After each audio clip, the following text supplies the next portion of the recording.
زمونږ جمعیت پارټۍ ترې ډالۍ وې دي. د محراب او منبر کار دی د مولا. ډېر ښه. دا محراب او منبر کار دی د مولا او سیاست دلته په کار دی د مولا. ډېر ښه. ای غمازه ته دې ولې دومره سوځې؟ ای غمازه ته دې ولې دومره سوځې؟ را روان م اقتدار دی د مولا. جار دې شم انشاءالله انشاءالله. السلام علیکم ورحمت الله وبرکاته. ملګرو بلال یم ستاسو ورور او نن راغلی یم علي خان بیخواله مردان ته. علي خان زموږ ډېر خوږ ورور دی او د جمعیت الاسلام کارکون دی. په سعودي عرب القصیم کې چې دی په مزره کې خپل کار روزګار کوي. خو دې ته ایمرجنسي را پیښه شوله او راغلی پاکستان ته. مونږ هم ورله راغلو تعزیت له د دې ورور وفات شو او اوس ورسره ناست یم. علي خان به چې دی ماشاءالله شاعري هم چې دی نو ډېره ښکلې کوي. کله کله چې دی داسې مزیداره شاعري را جوړه کړي او وی کی لکه زمونږ چې کوم علما دي یا د جمعیت والا دي یا داسې نور کتونکي اورېدونکي دي هغه د مولانا فضل الرحمن صاحب کوم خوښولو والا خلک دي نو هغې هم چې دی علي خان چې زمونږ کوم ورور دی دی چې دی دی خوښوي بیا. نو علي خان به پروګرام کې ته په خیر راغلی وي. ډېره زیاته مننه بلال بھائی، تاسو زمونږ ځای ته راغلی، مردان ته راغلی. یو جهان مننه.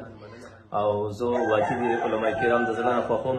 عمر مې هم دومره نه دی چې راته ووایي د ستا عمر دومره نه دی په کار خو تاله داسې نه ویل چې په دې عمر کې مونږ علما کرام خوښ نه کړو نو څوک به خوښ وو؟ بلکل. نو ستاسو ټولو مینوالو ته او بلکې علما کرامو ته کاریانو ته څومره د دینداره طبقه ده او زم د مولیان خوښوي که نه لمونځ به لازمي کوي. لمونځ لازمي. زه وایم د په منې خولې د بنګو ډکې ګرځو، په منې خولې د بنګو ډکې ګرځو خو په ملا پسې کوټه کې ګرځو.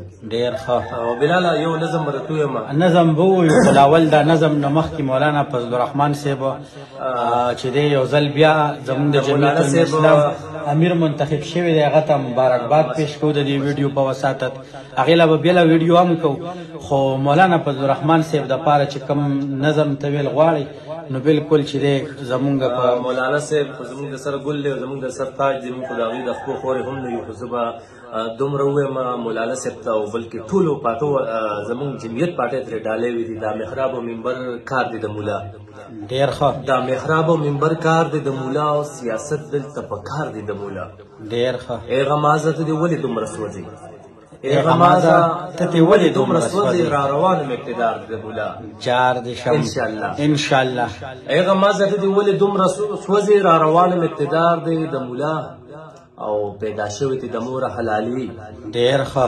پیدا شوی ته د مور حلالي نو په دې کې غټ کردار دی د مولا. بېشکه والله چې دی پیدا شوی ته د مور حلالي نو په دې کې غټ کردار دی د مولا. او سپینه ګیره جړ پټکي او سپین لباس ورته ګوره عجیب شان دی د مولا. جارې شم. او دا خون پورې بېشکه جنتي دی. بلکل. روان پسې د لار دی د مولا. جزاکم الله راته خوشحاله آباد ساته. بلال بھائی تاسو زمونږ الکې ته راغلې، مردان ته راغلې او مونږ له ډېره مینه راکړه. نو الله مته زمونږ خو چې څومره د جمعیت الاسلام ملګري ټول زمونږ په دې زړه کې دي او چا سره ملاقات یې وشول او چا سره ونه شول نو چې چا څه نه دي شوی هغې دې خفګان نه کوي. ستاسو په دې ویډیو کې زه یو خبره کوم، بخښنه غواړم. زه وایم نوجوانو ته وایم د مینه وکړئ، محبت وکړئ. که د مور پلار نه باغي شي او د علما کرامو سپکاوي کوي او یو قسم هغوی ته کنځل کوي نو تاسو به څوک سمې لار ته راولي؟ ولې چې د مور او پلار دې باغي شي که نه هغه باغي او ته بیا د علما کرامو هغوی ته هم سپک ګوري او کنځل ورته کوي. داسې بچي د زما وبېل نشته. دې په امریکا کې مې خو دې به ناکامه دي. په هر شیز کې ناکامي ده. مور پلار ازاري واقع ده چې ناکامه وي او هغه بیا د علماو ګستاخ وي. نو مینه محبت پکار دی چا سره زیات د مور پلار سره چې یو سړی مینه محبت کوي هغه به خامخا د علما کرامو سره محبت کوي. خو چې د مور پلار ازاري وي نو هغه بیا د ټولې معاشرې نه چې دی هغه باغي شوي وي. الله پاک دې مونږ او تاسو ته چې دی د نیکې لارې باندې د هدایت توفیق را نصیب کړي.